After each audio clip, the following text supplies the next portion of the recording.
그들이 내게 이르되 사로잡힘을 면하고 남아있는 자들이 그 지방 거기에서 큰 환난을 당하고 능욕을 받으며 예루살렘 성은 허물어지고 성문들은 불탔다 하는지라.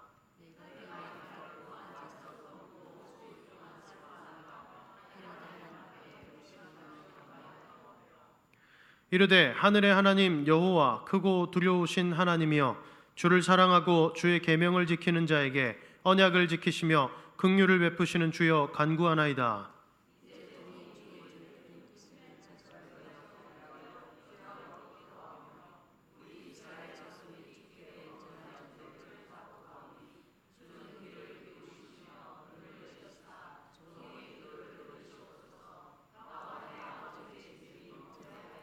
주를 향하여 크게 악을 행하여 주께서 주의 종 모세에게 명령하신 계명과 율례와 규례를 지키지 아니하였나이다.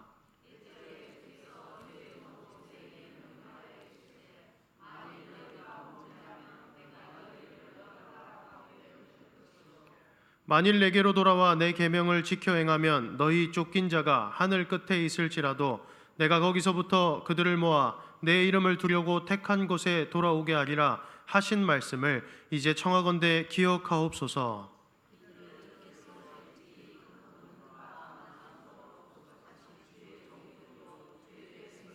함께 읽겠습니다.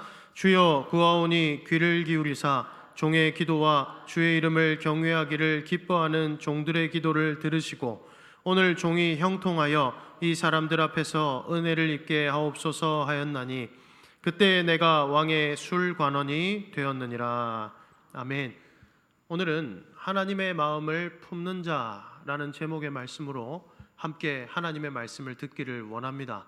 여러분, 소명이라는 말을 들어보셨죠? 이 소명이라는 말 자체가 부른다라는 뜻입니다. 그래서 소명은 부르심과 궤를 같이 합니다. 그런데 여기서 기독교적 소명, 성경적 소명은 무엇이냐면 하나님께서 그 사람에게 하나님의 뜻과 계획을 두고 그것을 이루시기 위하여 부르시는 것을 소명 또는 부르심이다라고 하는 것입니다. 이 소명과 부르심은 철저히 창세 전에 우리를 택하신 예정으로부터 기인합니다. 그러니 시간 전에 먼저 우리를 예정하시고 시간 속에서 예정하신 당신의 뜻을 이루시기 위하여 우리를 부르시는 것을 소명 또는 부르심이다 이렇게 얘기를 하는 것입니다. 이 모든 그리스도인들에게는 이 소명이라는 것이 주어지죠. 하나님이 시간 속에서 인생 가운데 찾아오셔서 우리를 불러주십니다. 그의 거룩한 뜻에 동참하도록 말입니다. 그리고 이 부르심을, 이 소명이라는 것을 세 가지로 나누면 이렇게 볼 수 있습니다. 첫 번째로는 구원을 향한 부르심이에요. 그러니까 하나님께서 우리를 구원하시기로 작정하신 것입니다. 그러니 저와 여러분들을 하나님께서는 너무나도 구원하고 싶으신 거죠. 그리고 구원하고자 하는 뜻을 가지신 것이죠. 그래서 우리로 하여금 구원의 길로 인도하시는 부르심을 주시고 구원 얻는 믿음을 허락하여 주시는 것입니다. 그리고 두 번째로는 직분을 향한 부르심이 있습니다. 이것은 주로 주의 몸된 교회를 함께 세워나가도록 하기 위해서 주님께서 우리에게 직분을 주시고 그 직분을 가지고 섬겨나갈 수 있도록 허락하시는 거예요. 그리고 세 번째로는 이제 교회 밖 세상에서의 부르심입니다. 세상을 향한 부르심이죠. 우리가 있는 삶의 지경 가운데에서 세상에서 빛과 소금의 역할을 감당하며 살도록 하는 부르심이 있습니다. 이걸 통칭하여 소명이다라고 할 수 있는 거예요. 이걸 굳이 세 가지로 나눠서 표현하면 이와 같이 나눠서 표현할 수 있습니다. 그렇다면 여러분, 우리 모두에게는 겉보기에는 모두가 다른 직분을 가지고 있지만 우리 모두는 동일한 하나님의 소명을 받은 사람들이죠. 그런데 이 소명을 우리는 어떻게 해야 감당할 수 있을까요? 소명을 감당하는데 가장 필수적인 요소가 무엇일까요? 제가 아직 사역을 시작하기 전에, 전도사로 사역을 시작하기 전에 모교회에 있을 때의 일이었습니다. 이제 교회 청년부 예배가 마치고 함께 청년들이 이제 셀 모임이라는 걸 했어요. 소그룹 모임이죠. 소그룹 모임을 하는데 어떤 참 열심히 있던 형님이 이렇게 얘기를 하는 겁니다. 자기는 이 세상에서 돈도 잘 벌어가지고 그 성공하고 돈도 잘 벌어서 그 돈을, 그 물질을 가지고 선교를 하고 싶다, 뭐 이런 얘기를 하더라고요. 그래, 뭐 좋은 뜻이구나 하고 듣고 있었습니다.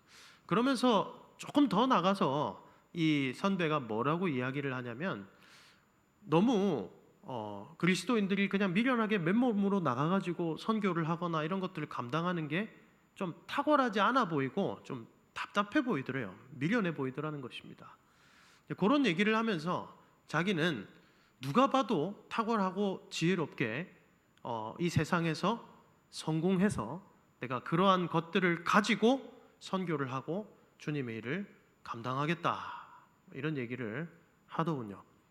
그리고 몇 순서가 지나가지고 저보다 3살 많은 형님이었는데 제가 제 차례가 와가지고 제가 이렇게 나눴습니다.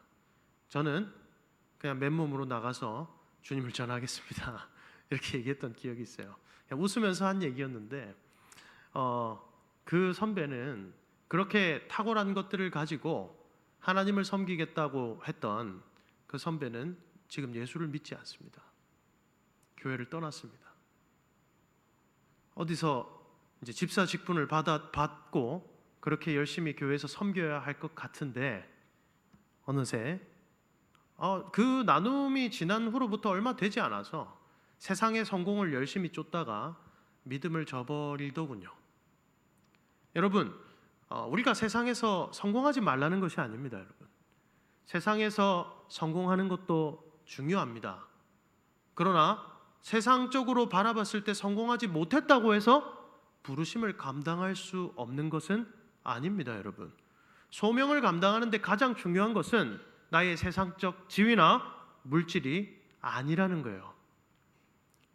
그분은 세상적으로는 더 성공했습니다. 그러나 여러분, 믿음을 떠났다면 어떻게 소명을 감당하며 살아갈 수가 있겠어요? 어떻게 그가 소명을 감당할 수가 있겠습니까? 그러한 의미에서 소명을 감당하는 데 있어서 가장 중요한 전제 조건은 무엇이냐면, 첫 번째는 하나님을 깊이 아는 것입니다. 그리고 두 번째로는 하나님의 마음을 깊이 공감하고 깨닫게 되는 것입니다. 이 두 가지는 사실 같은 것이죠. 하나님이 어떤 분인지를 깊이 알게 되면 하나님의 마음도 알게 되는 거예요.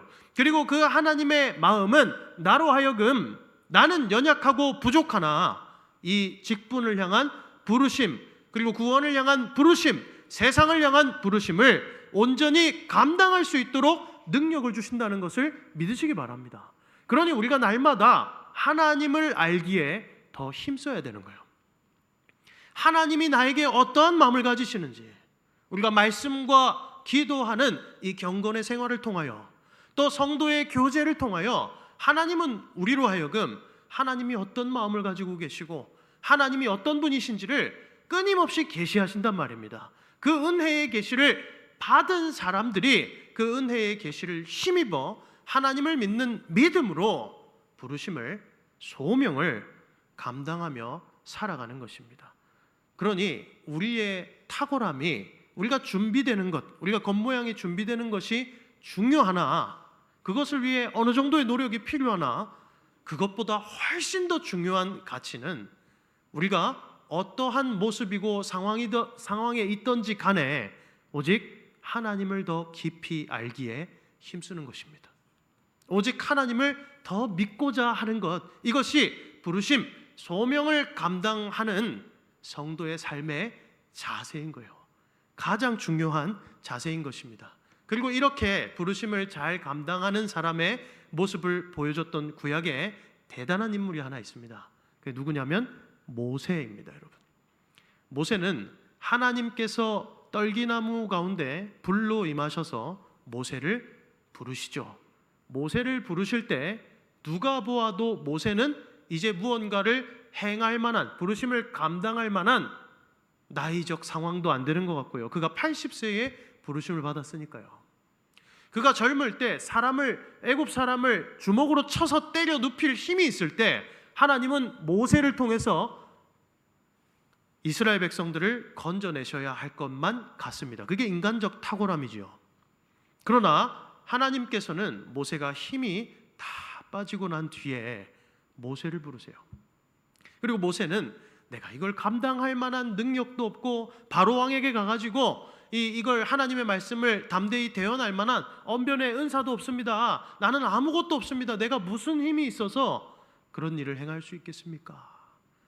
라는 얘기를 합니다. 하나님은 모세에게 그 백성들을 향하여 가지신 하나님의 깊은 마음과 그리고 백성들을 구원하시기를 원하시는 하나님의 뜻을 모세에게 계시하여 주시죠.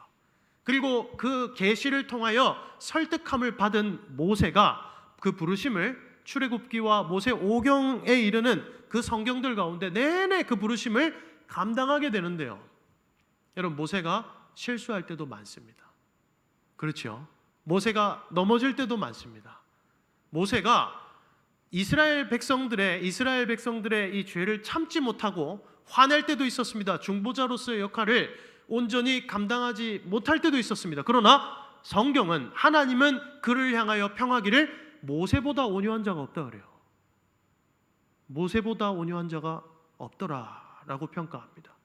그리고 모세는 또 그 부르심을 감당하면 감당할수록 하나님을 더 깊이 깨닫게 되고요.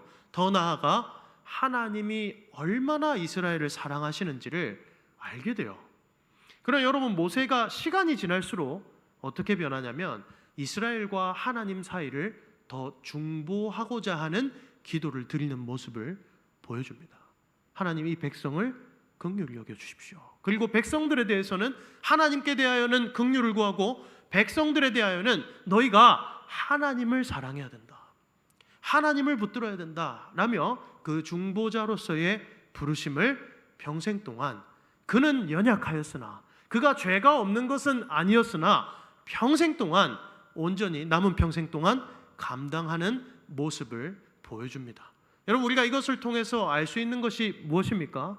이 소명을 감당하는 삶은 나 개인의 능력으로 하는 것이 아니라 하나님께서 나를 부르신 그 은혜를 먼저 힘입고 오로지 하나님을 믿는 믿음으로 하나님을 더 알아가고 하나님의 마음을 깊이 공감하게 될 때, 그때 소명을 감당할 수 있는 힘을 얻는다라는 사실입니다. 그러니 여러분, 우리 각 사람에게 주어진 그 부르심, 소명이 있지요. 우리는 세상 가운데서도 그리스도인으로서의 우리의 역할이 있고, 또 더 나아가 교회 안에서도 주님의 몸된 교회를 더 사랑과 섬김으로 세워나가야 하는 각자 직분으로서의 부르심이 있습니다. 이것들을 감당하는데 나의 모습을 보면 너무나도 많이 부족해 보이지 않습니까? 그런데 또 뒤를 한번 돌아보시기 바랍니다. 하나님께서는 그 부족한 나로 하여금 이 직분을 어떻게 감당하게 하시던가요? 그 연약하고 부족한 나로 하여금 이 위대한 소명을 어떻게 감당하게 하시던가요? 그리고 우리는 이 소명을 감당하는 것을 통하여 하나님의 은혜를 더 깊이 누리지 않았습니까? 하나님의 마음을 더 깊이 깨닫게 될 때가 있지 않았습니까? 그러니 여러분, 우리를 부르시고 그 부르심에 따라가고 동참하게 되는 것이 엄청난 은혜인 거예요. 그게 내 마음대로 되는 삶은 아닌 것 같으나, 나의 부귀와 영광을 쫓는 삶은 아닌 것 같으나 그 삶이 복된 삶인 줄 믿으시기 바랍니다. 그리고 그러한 하나님의 마음을 깊이 공감하고 지금 소명을 또 감당하려는 한 사람의 모습을 보여주는 본문이 바로 오늘 느헤미야 1장입니다. 여러분, 느헤미야서를 좀 보기 위해서는 이 느헤미야서의 역사적인 상황을 좀 알아야 되기 때문에 제가 좀 최대한 쉽고 빠르게 설명을 드리도록 하겠습니다. 여러분, 북이스라엘이 하나님께 죄를 계속 범죄하다가 여로보암 이후로 한 번도 선한 왕이 나지 않고 범죄하지요. 호세아 왕에 이르기까지. 그리고 아수르에 의해서 먼저 멸망을 받게 됩니다. 심판을 받은 것이죠. 그리고 남유다도 그로부터 약 200년 후에 바벨론에 의하여 멸망을 받게 되죠. 그들도 결국은 하나님께 온전히 돌이키지 않았습니다. 그리고 하나님께서는 그 멸망하는 남유다, 하나님의 백성을 사랑하셔서 예레미야의 입을 통하여 약속하십니다. 70년이라는 시간이 지나면 너희를 돌이키게 하겠다. 너희와의 관계를 회복하겠다. 여러분, 그때 바벨론에 의해서 남유다가 심판받을 때 하나님의 성전과 솔로몬에 의해서 지어졌던 영광스러운 성전과 예루살렘이 완전히 박살이 납니다. 완전히 불타 없어져요. 그러니까 하나님의 임재하심도 하나님이 거두어 들이신 거고요. 예루살렘은 교회를 상징하거든요. 그러니까 하나님의 백성으로서의 정체성도 완전히 무너진 거예요. 이 이스라엘 사람들에게 있어서 예루살렘과 성전이 무너졌다라는 것은 하늘이 무너진 거예요, 여러분. 완전히 무너져 내린 것입니다. 그리고 그들이 70년 동안 포로 생활을 합니다. 그리고 하나님께서 70년의 시간이 지난 후에 그들을 다시 포로 귀환하게 하시는 내용이 에스라서와 느헤미야서를 통해서 쭉 기술이 되어 있는 것입니다. 에스라서는 수룹바벨과 함께 먼저 돌아와서 성전을 지은 1차 포로 귀환, 그로부터 한 50년 정도가 약 50년 정도가 지나고 에스라를 통하여 돌아오게 된 2차 포로 귀환. 그래서 성전을 짓고 이 성전의 영적인 내용을 에스라를 통해서 채우는 이 1차 포로 귀환과 2차 포로 귀환이 이루어집니다. 그런데 여러분, 그들에게는 여전히 어려운 상황이 있습니다. 여러분, 고대 시대에 성벽이라는 것은 매우 중요한 역할을 하거든요. 성벽이 없으면 그들이 언제 어디서 보호를 받을 수 있을지를 몰라요. 이 성벽이 없으니까 여러분, 그들이 견고하게 자기들의 삶을 지킬 수가 없습니다. 대적들이 와가지고 자꾸 뺏어가는 거예요. 여러분, 특히나 이 페르시아나 바벨론 치하에 있던 여러 민족들에게 있어서 이스라엘 사람들은, 남유다 사람들은 눈에 가시와 같죠. 왠지 아십니까? 그들만 고향으로 돌아가게 되는 특혜를 얻었기 때문에 그래요. 여러분, 바벨론은 이 제국을 유지하기 위해, 잘 유지하기 위해서 이주 정책을 폈습니다. 그러니까 식민 지배하는 그 땅에 살도록 하지 않고 바꾸는 거예요. 이스라엘 백성들은 또 다른 지역들로 떠나게 하고, 그들의 정체성을 잃게 하기 위해서 그들이 원래 살던 지역에서 다 뿔뿔이 흩어버리는 것입니다. 그런데 고레스 왕을 통해서 하나님이 무엇을 명하시죠? 하나님은 참신이시라, 성전을 지으러 돌아가려는 사람들은 돌아가라, 내가 지원해 줄게. 그들이 엄청난 특혜를 받은 것이죠. 그러니 그 지역의 주변에 있던 이 다른 민족들의 시샘을 받기에 충분한 것입니다. 그들이 이스라엘 민족들이 거주하고 있는 예루살렘 지역에 와서 약탈해 갑니다. 그들은 그들의 집과 재산을 지킬 수 있는 예루살렘 성벽이 세워져 있지 않았기 때문에, 온전히 세워져 있지 않았기 때문에 그들은 그 비참한 상황을 감내할 수밖에 없어요. 드디어 하나님과의 관계는 세워진 것 같았습니다. 예배할 수 있도록 다시 성전이 세워졌고 하나님이 다스린다고 합니다. 그러나 그들 가운데는 여전히 그러한 어려움들이 있는 것입니다. 그리고 하나님께서 그들의 비참함을 알고 계시죠.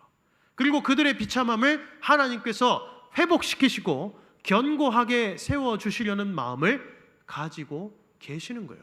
그리고 그 마음을 누구보다도 잘 알고 공감하고 있었던 사람이, 그러한 소명을 느끼고 있었던 사람이 바로 오늘 본문에 나오는 느헤미야입니다. 느헤미야는 지금 바벨론, 이 페르시아의 수산궁이라는 곳에 거하고 있어요.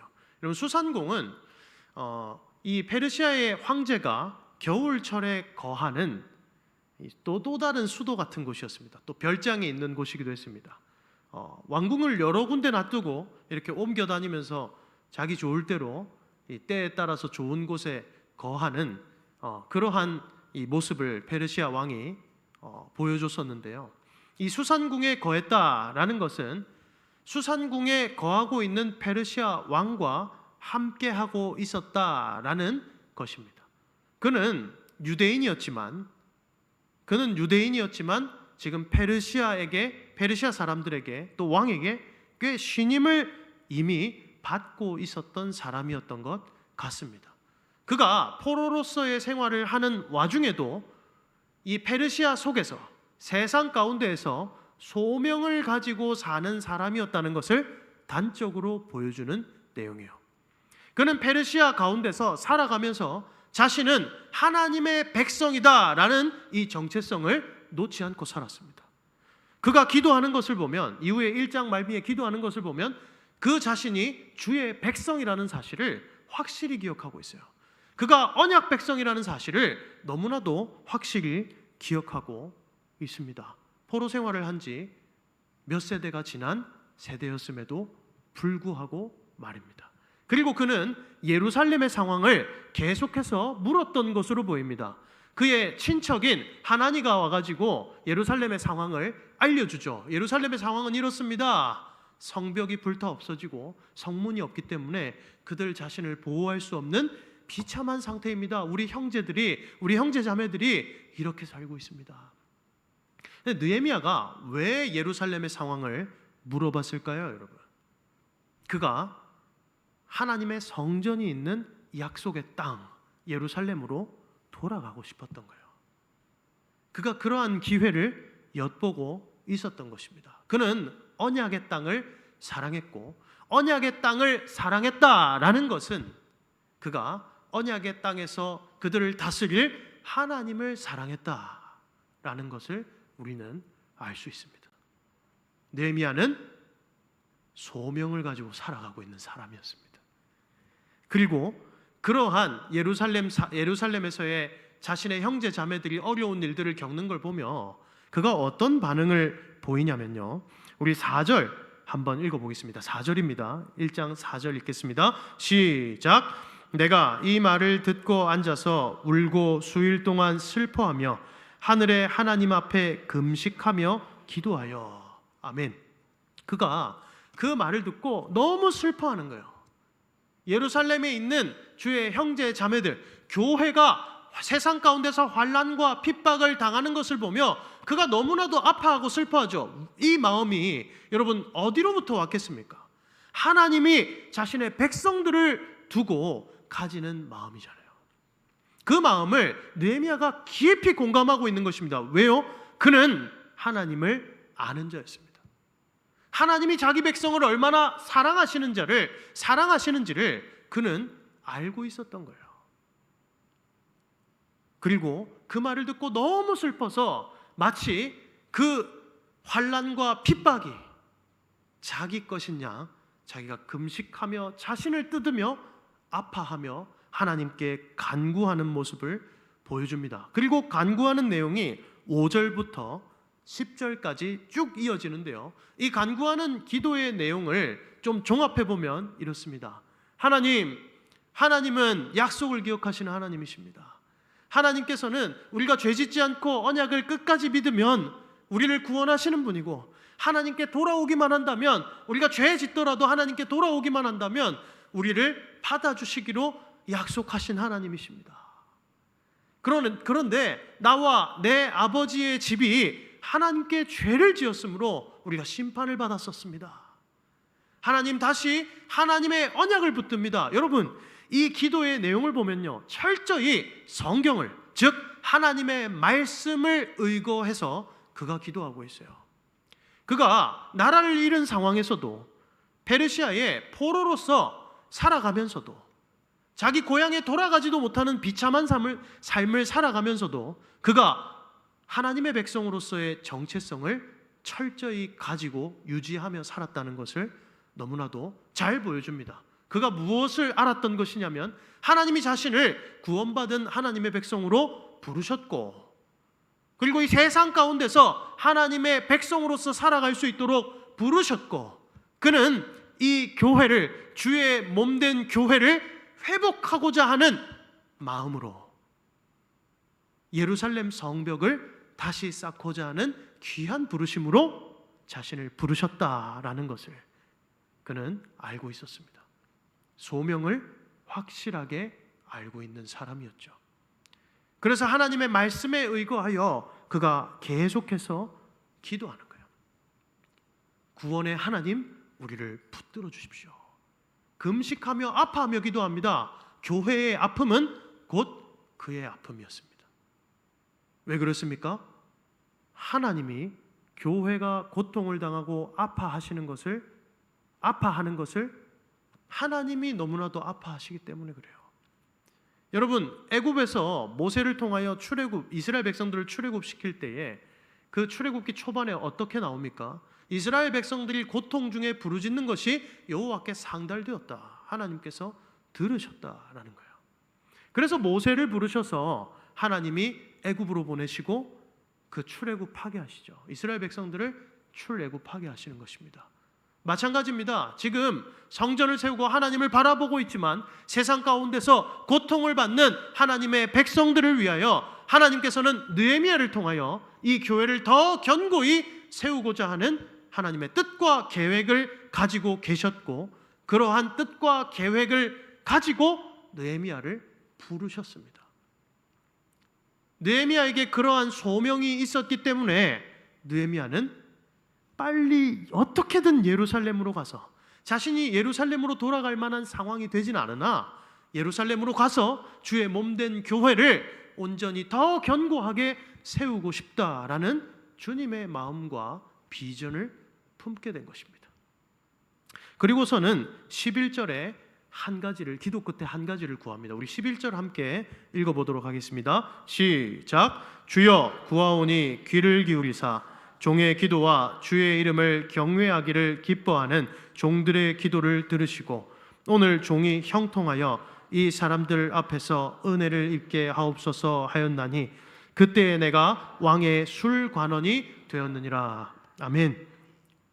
느헤미야가 기도하는 거예요. 하나님, 지금 나의 상황은 예루살렘으로 갈 수 없습니다. 어떻게 그들을 도울 수 있는 상황이 되지 않습니다. 하나님, 나의 기도를 들어주십시오. 그리고 하나님의 은혜를 입게 하여 주시옵소서. 그랬더니 성경에 뭐라고 나와 있냐면, 오늘 종이 형통하여 은혜를 입게 하옵소서 하였더니 그때에 내가 왕의 술관원이 되었느니라 라고 얘기합니다. 여러분, 왕의 술관원 하니까 별로 높은 사람 아닌 것 같죠, 여러분? 되게 높은 사람입니다, 여러분. 그때 당시에는 여러분 이 황제에 대한 독살 시도가 많아요. 그러니까 술관원은 왕에게 술을 따라 줄 뿐만 아니라 왕과 함께 술을 마시며 여러 이야기들을 들어줄 수 있고, 또 왕이 마실 술을 자신이 미리 마실 정도로 왕의 신임을 받는 자리입니다. 그때 당시에 고대 근동사회에서 이 술관원장이라는 이 위치는 그러한 위치예요.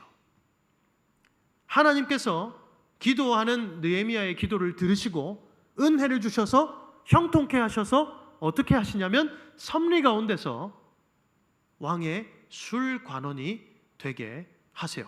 여러분, 여기서 우리가 형통이라는 것을 좀 다른 의미로, 세상적인 의미로 생각해 본다면 이제 딱 이대로 살아가면 제일 형통한 거 아니겠습니까? 왕의 술관원장으로서 왕의 신뢰를 받으며, 여러분 예루살렘으로 돌아가면 집도 다시 세워야 되고 성벽도 다시 세워야 되는 여러 불편함이 있습니다. 여러분, 바벨론의 수상궁보다 좋겠습니까? 그렇지 않잖아요. 황제와 황제의 신임을 받으며 함께 있는 것이 훨씬 좋아 보이지 않습니까? 그러나 느헤미야서의 뒷이야기를 보면 이 왕의 술관원이 된 것을 통하여 느헤미야가 왕에게 자신의 마음을 말하게 되고 그가 예루살렘으로 돌아가게 됩니다. 그러니 여러분, 여기서 왕의 술관원이 되었다라는 것은 형통함의 끝이 아니라 형통함을 이루고자 하는 하나의 과정일 뿐이죠. 하나님께서 우리 가운데에 거룩한 소명을 주시고 여러 가지를 감당하게 하실 수 있습니다. 그러나 그 감당케 하시는 과정에서 우리에게 물질을 주실 때도 있고 우리에게 다른 것들을 주실 때도 있어요. 여러분, 그러나 그것 자체가 우리의 결과가 되어서는 안 된다는 사실입니다. 그렇게 우리에게 허락하신 모든 것은 사실은 이 부르심을, 소명을 감당하는 하나의 도구로서 쓰여야만 하는 것입니다. 느헤미야는 자신이 술관원장이 된 것을 그렇게 해석했습니다. 하나님께서 나를 형통케 하셔서 나로 하여금 예루살렘에 돌아갈 수 있는, 또 그들을 실질적으로 왕의 신임을 받는 자로서 도와줄 수 있는 사람으로 세우시려고 나를 술관원장이 되게 하셨구나. 이것을 통해서 우리는 형통이라는 단어를 한 번 더 생각해 보게 됩니다. 이전에도 제가 언급해 드린 적이 있는데요, 형통이라는 것은 내가 뜻하고 내가 욕심하는 것을 갖거나 다 이루어지는 것을 형통이라고 말하는 것이 아니라, 그것은 무당들이 말하는 형통이고요, 성경이 말하는 형통이라는 것은 하나님의 뜻이 우리 가운데 이루어지는 것을 형통이라고 하는 줄 믿으시기 바랍니다. 그래서 우리는 날마다 하늘의 복, 참된 형통함을 두고 기도하는 거예요. 주님이 뭐라고 가르쳐 주십니까? 하늘의 뜻이 땅에서 이루어지게 하옵소서. 너희는 이렇게 기도하라 입니다. 그 형통을 두고 기도하는 겁니다. 하나님, 내 욕심이 좀 이루어지지 않아도, 내 이 땅에서의 삶이, 내 안위가 좀 확보되지 않더라도, 내 욕심이 다 채워지지 않더라도 하나님의 뜻이 이루어지기를 원합니다. 하나님의 뜻이 이루어지는 것이 훨씬 더 복된 것이며, 하나님의 뜻을 이루는 것에 동참하는 소명을 감당하는 것이 훨씬 더 복된 삶입니다 라는 믿음의 고백이 있어야 하는 것입니다. 그런데 그러한 소명을 그렇게 복되게 우리가 받아들이려면 어떠한 마음이 필요하냐면요, 서두에 제가 말씀드렸던 하나님이 어떤 분이신지를 깊이 아는 것과 그러한 하나님의 마음을 깊이 공감하는 것, 우리는 그것이 필요한 거예요. 여기서 우리가 한 가지 좀 돌아보았으면 좋겠습니다. 저와 여러분들의 이 신앙생활 중에는 우리는 얼마나 하나님을 더 깊이 알고자 합니까? 우리는 하나님의 마음을, 내 마음을 하나님과 사람에게 토로하기는 바쁘나 하나님의 마음을 얼마나 더 깊이 알고자 하시는지요. 오늘 하나님께서는 이 말씀을 통하여 우리에게 알려주시는 거예요. 내가 너희를 거룩한 소명으로 불렀고, 그리고 이 거룩한 소명을 감당케 하기 위하여서 너희는 나를 알아야 돼. 너희는 내 마음을 더 깊이 알아야 돼. 거기에 더 힘을 써야 돼 라는 사실을 하나님께서는 알려주시는 것입니다. 그리고 느헤미야는 결국 왕의 술관원장이 됨으로써 예루살렘으로 돌아갈 수 있는, 더 불편한 소명을 감당할 수 있는 길로 갈 수 있는 그 발판을 마련하게 되지요. 성경은 이것이 하나님의 은혜다, 하나님께서 주신 은혜다라고 표현하고 있는 것입니다. 주 안에서 사랑하는 성도 여러분, 우리에게 주신 여러 소명이 있습니다. 그리고 이 소명을 감당하는 삶이 내 뜻을 가지고 내 뜻을 이루며 사는 삶보다 사실은 우리의 육체적으로 바라보았을 때는 훨씬 불편한 삶이 아닌지요. 불편하잖아요. 여러분, 이 느헤미야를 통하여 느헤미야서를 통해서 우리가 알 수 있는 것이 무엇이냐면, 하나님께서 하나님과 에스라서를 통해 하나님과 이스라엘 백성들의 관계를 성전을 통하여 세우시죠. 그리고 하나님과의 관계가 세워지면 그때 느헤미야서를 통해서 예루살렘이라는 교회, 성벽이지만 교회가 세워지는 것을 보여주십니다. 그러니 하나님의 임재가 우리 가운데 오시고 우리와 하나님과의 관계가 회복되는 그때에 교회가 세워진다는 거예요. 여러분들은 주의 몸된 교회로 부르심을 받았습니다. 그리고 그 교회를 섬기라고 하나님께서 집사, 장로, 권사, 목사로 불러주셨잖아요. 그럼 우리는 주의 몸된 교회를 바라볼 때에 바로 오늘 느헤미야와 같은 마음으로 바라봐야 되지 않겠습니까? 그들의 아픔을 아파합니다. 우리는 내 옆사람, 우리 같이 수십 년 동안 서로 사역하며 동역하며 예배하며 이 공동체를 이루고 있는 이 성북교회 공동체 원들의 아픔을 두고 얼마나 아파하고 있는지요. 여러분, 올해의 주제가 하늘가족 사랑 공동체입니다. 하늘의 시민권을 예수 그리스도의 십자가를 통하여 은혜를 통하여 하늘의 시민권을 받은 우리들이 이미 하늘 가운데 있으나, 예수 그리스도와 연합하여 이미 하늘의 시민권을 얻었으나 이 땅 가운데서 하나님 나라를 이루며 살아가는 공동체 아닙니까? 그게 교회죠. 그 교회는 그리스도의 사랑이 실현되어야만 합니다. 그리고 그리스도의 사랑이 실현될 때 교회는 예루살렘 성벽이 견고하게 세워져 원수들로부터 교회를 지켜내는 역할을 하듯이, 우리가 서로 사랑할 때에, 그리스도의 사랑으로 사랑할 때에 이 교회가 더 견고히 세워지는 줄 믿으시기 바랍니다. 그때 우리 교회는 우리가 서로 사랑하는 마음으로 서로를 용납하고 섬기고 서로를 위해서 울며 기도하는 마음을 가질 때에 우리 성북교회는 어떠한 이단들의 공격에도 넘어지지 않을 수 있고 우리의 연약함에 의해서도 넘어지지 않을 수 있으며 세상의 어떠한 환난과 핍박 가운데서도 절대로 넘어지지 않는 줄을 믿으시기 바랍니다. 그러려면 여러분, 직분자로 부르신, 교회의 일원으로 부르신 우리 자신들이 느헤미야와 같은 마음을 품어야 되는 거예요. 교회를 향하여 아파하는 마음을 가지셔야 됩니다. 교회를 더 사랑하는 마음을 가지셔야 합니다. 그게 우리를 향한 부르심인 것입니다. 그런데 이 부르심이 얼마나 영광된 것이냐면요, 내가 세상에서 믿음으로 고백합니다. 믿음으로 또 선포합니다. 내가 세상에서 어떠한 부귀와 존귀를 받는 것보다 이 부르심을 감당하는 삶이 훨씬 더 복된 삶인 것입니다. 믿으십니까?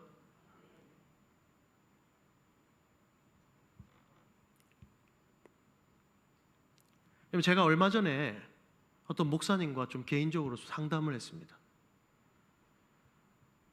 또 성북교회에 있는 목사님이신데 개인적으로 상담을 하면서 상담의 내용은 제가 신비에 붙여놓겠습니다. 알려고 하지 마십시오. 그러나 그 상담을 통해서 제가 좀 돌아본 게 있어요. 제가 이걸 나눌까 말까 좀 설교 전까지 고민을 했는데요, 그 뒤에 하나님이 어떤 마음을 주셨냐면요, 제 안에 제가 이 목회적 부르심을 받았으니 이 자리에 있지 않겠습니까? 소명이지요. 그런데 저는 유년 시절부터 지금까지, 또 소명을 받아서 달려온 지금까지 제 나름대로는 많이 힘들었거든요. 사투를 벌여야 됐거든요. 삶과 죽음의 경계에서도 사투를 벌일 때가 있었습니다. 그게 인정이 되지 않는 거예요. 그게 참 힘들었습니다. 그게 복되게 느껴지지 않았어요, 여러분. 제가 이렇게 앞에서 설교를 하면서도 말입니다.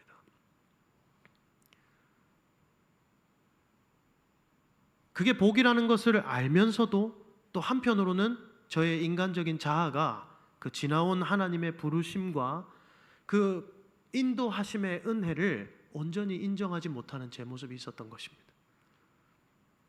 그런데 저희 담임 목사님과 얘기를 하고 제가 집에 가서 더 골똘히 저의 삶들을 돌아보는데, 저의 삶을 하나로 탁 종합해 보면요, 저의 유년 시절부터요, 부르심이라는 것도 모르고 믿음이라는 것도 모르는 그 유년 시절부터 지금까지 하나님은 저 하나를 목사로 만드시려고 인도하셨더군요.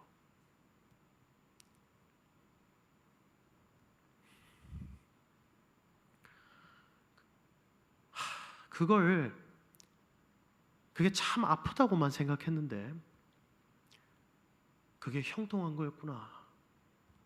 내가 잘못하지 않았는데 누군가에게 무릎 꿇고 사과해 본 것, 그게 나에게 주신 최고의 형통이었구나. 내가 교회를 섬기고 사랑하기 위하여 아파본 것, 그게 하나님께서 나에게 주신 최고의 영광이었구나. 요거를 고백하게 하시더군요. 주 안에서 사랑하는 성도 여러분, 이 부르심의 소명을 따라 살아가는 삶이 때때로는 지치고 힘드시죠? 자, 성도님들을 보면서 항상 그런 마음 많이 듭니다. 어떻게 저렇게 신실하게 섬길까? 안 지칠까? 사람인데 어떻게 안 지치겠습니까? 어떻게 힘들 때가 없겠습니까? 어떻게 우리 마음이 항상 기쁘고 좋기만 하겠습니까? 그런데 여러분, 이렇게 치열하게 주님의 몸된 교회를 세워나가기 위하여 이 부르심에 응답하며 이 소명을 감당하며 살아가는 삶이 세상에서 왕의 술관원장이 되는 것보다, 애굽에서 총리가 되는 것보다, 우리 삶의 어떠한 부귀와 영광의 자리에 가는 것보다 복된 것임을 믿으시기 바랍니다. 그럼 여러분 이미 복 받으신 거예요. 여러분 삶에 이미 세상과 비교할 수 없는 영광스러움이 있는 줄 믿으시기 바랍니다. 주 안에서 사랑하는 성도 여러분, 우리 각 사람이 그 부르심의 소명을 믿음으로 감당하며 은혜로 누리게 되는 귀하고 복된 역사가 있기를 주님의 이름으로 축복합니다. 그리고 더 나아가 우리 각 사람을 통하여 우리 성북교회가 하늘가족 사랑 공동체로 날마다 더 견고히 세워져 가기를 주님의 이름으로 축복합니다. 함께 찬송하시겠습니다. 찬송가 323장입니다.